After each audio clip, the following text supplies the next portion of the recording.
ನಮಸ್ಕಾರ, ವಿಚಾರ ನ್ಯೂಸ್ಗೆ ಸ್ವಾಗತ. ಮತ್ತೊಮ್ಮೆ ಸುದ್ದಿಯಲ್ಲಿ ಕೊಪ್ಪೂರು ಪಂಚಾಯಿತಿ. ಈ ಕೊಪ್ಪೂರು ಪಂಚಾಯಿತಿ ಸುದ್ದಿ ಮಾಡ್ತಾನೆ ಇದೀವಿ, ನೀವು ನೋಡ್ತಾನೆ ಇದ್ದೀರಾ. ಈಗ ಬಂದಿರುವಂಥದ್ದು ಮತ್ತದೇ ಅರ್ಶಣಿಗೆಯ ಪೈಪ್ಲೈನ್, ಅಂದರೆ ವಾಟರ್ ಸಪ್ಲೈ ಆಗುವಂಥ ಪೈಪ್ಲೈನ್ ಒಳದು ಗಟರಗಳಲ್ಲೆಲ್ಲ ಒಡೆದೋಗಿದೆ. ಆ ನೀರು ಅದರಲ್ಲಿ ಹೋಗುತ್ತೆ, ಅದನ್ನು ಮಕ್ಕಳಿಗೆಲ್ಲ ಕುಡಿಯೋದಕ್ಕೆ ಹೋಗ್ತವೆ. ಈ ಪಕ್ಕದಲ್ಲಿ ಇನ್ನೊಂದು ಕಡೆನೂ ಅದೇ ಸ್ಥಿತಿ. ಕುಡಿಯುವ ನೀರಿನ ಟ್ಯಾಂಕ್ ಸ್ವಚ್ಛತೆ ಇರಲ್ಲ. ಇಷ್ಟೆಲ್ಲ ಅವಘಡಗಳಿದ್ರು ಈ ಅಧಿಕಾರಿಗಳಿಗಂತೂ ಏನು ಟೆನ್ಷನ್ ಇಲ್ಲ.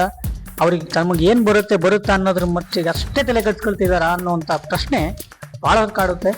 ನಿಮ್ಮ ಕರ್ತವ್ಯನೇ ಪಂಚಾಯಿತಿ ಅಭಿವೃದ್ಧಿ, ಬಟ್ ನೀವು ಏನು ಮಾಡ್ತಾ ಇದ್ದೀರಲ್ಲಿ? ಇದಕ್ಕೆ ಸಂಬಂಧಪಟ್ಟ ಹಿರಿಯ ಅಧಿಕಾರಿಗಳು ಇ ಸಾಹೇಬ್ರು ಅವರು ಏನು ಮಾಡ್ತಿದ್ದೀರಾ, ನೀವೇನು ಮಾಡ್ತಾ ಇದ್ದೀರಾ? ಅಲ್ಲಿ ಸದಸ್ಯರುಗಳು ನೀವು ಯಾಕೆ ಮೌನ ವಹಿಸ್ಕೊಂಡಿದ್ದೀರಾ? ನೀವು ಇವತ್ತು ಸುಮ್ಮನಿರೋಂಥದ್ದು ಯಾವ ಮಟ್ಟಕ್ಕೆ ಹೋಗುತ್ತಂದ್ರೆ, ಎರಂಸಾಳಲ್ಲಿ 20 ಡೆಂಗು ಪ್ರಕರಣಗಳು ಬಂದವು.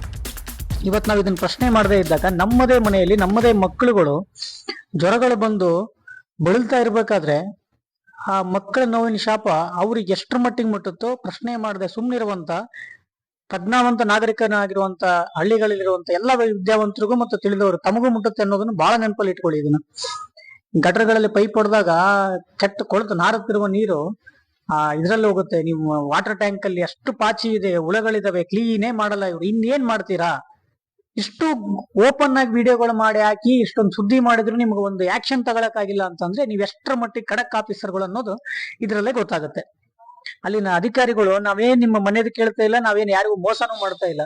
ನಿಯತ್ತಾಗಿ ಸರ್ಕಾರ ಕೊಟ್ಟಿರೋಂತ ಹಣನ ಅದಕ್ಕೆ ಬಳಸ್ರಿ ಅಂತ ಹೇಳ್ತಾ ಇದೀವಿ. ನೀವು ಲೂಟಿ ಹೊಡೆಯೋಕೋಸ್ಕರ ಬಿಲ್ಗಳು ಆಗ್ತಾ ಇದೀರಾ ಅನ್ನುವಂಥದ್ದು ಅಲ್ಲಿ ಕೆಲಸ ಆಗಿಲ್ಲ. ಬಿಲ್ಗಳಲ್ಲಿ ಬಿಲ್ ಎತ್ತಾ ಇದ್ದಾನೆ, ಮತ್ತೆ ಎಲ್ಲಿ ಕೆಲಸ ಮಾಡಿದಿರಾ? ವಾಟರ್ ಸಪ್ಲೈಗೆ 45,000, ಮೆಟೀರಿಯಲ್ಸ್ ಗಳಿಗೆ 45,000, ಸ್ಟ್ರೀಟ್ ಲೈಟು ಎಷ್ಟಿದಾವೆ ನಿಮ್ಮ ವೋಚರ್ಗಳು? ಅಷ್ಟು ವೋಚರ್ಗಳಲ್ಲಿ ಮಾಡ್ತಿರೋಂಥದ್ದೇನು? ಸಾಹೇಬ್ರೆ, ನೀವು ಸ್ವಲ್ಪ ಸೀರಿಯಸ್ ಆಗಿ ನೋಡ್ರಿ. ಎಲ್ಲೋ ಒಂದ್ ಕಡೆ ಪ್ರಕರಣಗಳು ಬಂದಾದ್ಮೇಲೆ ಓಡೋಗಂತದ್ದಲ್ಲ, ಅದಕ್ಕಿಂತ ಮುಂಚೆನೆ ಮಾಡಿ. ಒಬ್ಬ ನಿಷ್ಠಾವಂತ ಅಧಿಕಾರಿಗಳಾಗಿ ಮೊದಲು ಇಷ್ಟೆಲ್ಲ ಅವಘಡಗಳದ್ದು ಇಷ್ಟೆಲ್ಲ ಇದು ಮಾಡ್ತಾ ಇದೀವಲ್ಲ, ದಯವಿಟ್ಟು ಅದಕ್ಕೊಂದು ಇದು ಕೊಡಿ ನಮ್ಗೆ. ಇಲ್ಲ ಸರ್, ಈ ತರ ಇದೆ, ಹೀಗಾಗಿದೆ, ಇಲ್ಲ ನಾವು ಅದನ್ನ ಗಂಭೀರವಾಗಿ ತಗೊಂಡಿದೀವಿ ಅಂತೇಳಿ ನಾವೇನ್ ಕೇಳ್ತಾ ಇದೀವಿ? ನಿಮ್ಗೆ ಏನಾದ್ರು ಬೇರೆ ವಿಷಯದ ಬಗ್ಗೆ ಏನಾದ್ರು ಕೇಳ್ತಾ ಇದೀವ? ನಾವು ಕೇಳ್ತಾ ಇರುವಂತದ್ದು ಸರ್ಕಾರ ಅನುದಾನ ಕೊಟ್ಟಿರುವಂತದ್ದನ್ನ ಸರಿಯಾಗಿ ಬಳಸಿ ಅಂತ ಮಾತ್ರ ನಾವು ಕೇಳ್ತಾ ಇರೋದು. ನಮಗೆ ಬೇಕಾಗಿರುವಂತದ್ದೇನು? ನಿಮ್ಮಿಂದ ಪಾರದರ್ಶಕ ಆಡಳಿತ ಆಗ್ಲಿ, ನಮ್ ಪಂಚಾಯಿತಿಗಳ ಅಭಿವೃದ್ಧಿನ ಮಾಡ್ರಿ. ಪಂಚಾಯಿತಿಗಳು ಡೆವಲಪ್ ಆದ್ರೆ ಆರಾಮಾಗಿ ತಾಲೂಕು ಡೆವಲಪ್ ಆಗುತ್ತೆ, ಜಿಲ್ಲೆ ಡೆವಲಪ್ ಆಗುತ್ತೆ, ರಾಜ್ಯ ಡೆವಲಪ್ ಆಗುತ್ತೆ. ದಯವಿಟ್ಟು ಇದನ್ನ ಸೀರಿಯಸ್ ಆಗಿ ತಗೊಳ್ಳಿ. ನಾನು ಇದಕ್ಕೆ ಏನೇನ್ ಬೇಕು ಕಾನೂನು ಹೋರಾಟಕ್ಕೆ ಎಲ್ಲಾ ಸಿದ್ಧತೆ ಮಾಡ್ಕೊಂಡಿದ್ದೀನಿ. ಇದು CM ವರೆಗೂ ತಗೊಂಡು ಹೋಗೋದಕ್ಕೆ ನಾನಂತೂ ಏಸಲ್ಲ. ಬಿಕಾಸ್ ಮೂಲಭೂತ ಸೌಕರ್ಯಗಳನ್ನು ನೀವು ಕೊಡ್ತಾ ಇಲ್ಲ.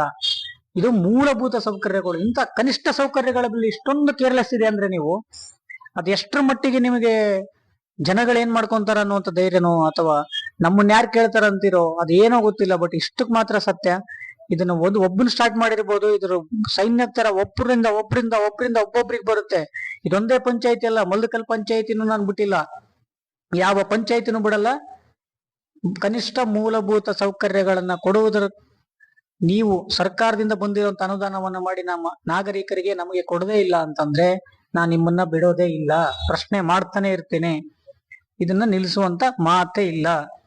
ಖಂಡಿತವಾಗಿಯೂ ಇದನ್ನ ನಾನು ಇಲ್ಲಿ ಬಿಡ್ತೀನಿ ಅನ್ಕೋಬೇಡಿ. ಇದನ್ನ ಎಲ್ಲಾ ರೀತಿಯಿಂದ ಪ್ರಶ್ನೆ ಮಾಡ್ತೀನಿ. ನೀವು ಯಾರ ಕಡೆಯಿಂದ ಬಂದ್ರು, ಯಾರದೇ ಒತ್ತಡ ತಂದ್ರೆ ನಿಲ್ಲಿಸುವಂತ ಮಾತೇ ಇಲ್ಲ. ನಮಸ್ಕಾರ. ಮತ್ತೆ ಮುಂದಿನ ಸುದ್ದಿಯೊಂದಿಗೆ ಬರ್ತೇನೆ. ಸಬ್ಸ್ಕ್ರೈಬ್ ಮಾಡ್ಕೊಳ್ಳಿ, ಲೈಕ್ ಮಾಡಿ, ಕಾಮೆಂಟ್ ಮಾಡಿ, ನಮಗೆ ಬೆಂಬಲವಾಗಿ ನಿಲ್ಲಿ.